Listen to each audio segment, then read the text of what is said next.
Hi everyone, welcome back to HowtoLogin.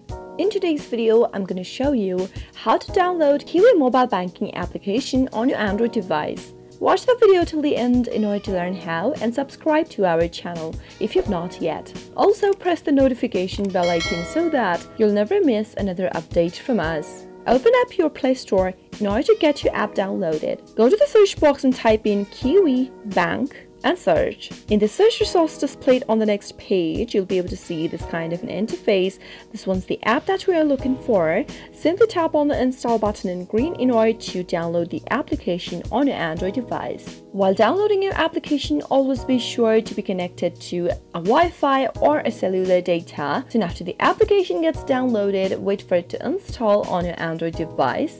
And soon after it is done with the installation, tap on the Open button in order to launch the app open. That is how you'll be able to download the Kiwi Bank application on your Android device. I hope the tutorial was helpful to you. If it was, go ahead and give us a thumbs up.